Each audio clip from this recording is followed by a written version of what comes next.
This channel does not promote any violent, harmful or illegal activities. All content provided by this channel is meant for an educational purpose only.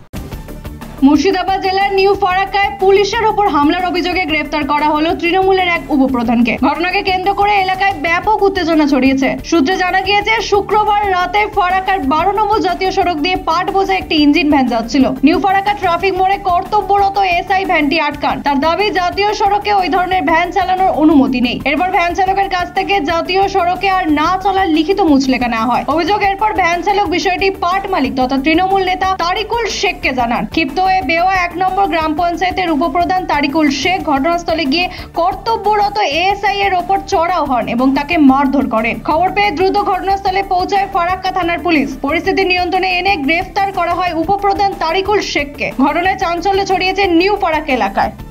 Engine van যেগুলো আর কি, আর টোটো registration আছে, main road NH 12 চলবে না। তো আমরা একটা form আছে, ওটা লিখে নাম ঠিকানা লিখে অ্যাড্রেস লিখে ছেড়ে দেওয়া হয়। তো ওনাকে বলা হয়েছিল আপনি এটা করে দিন, বলছে আমি করবো না।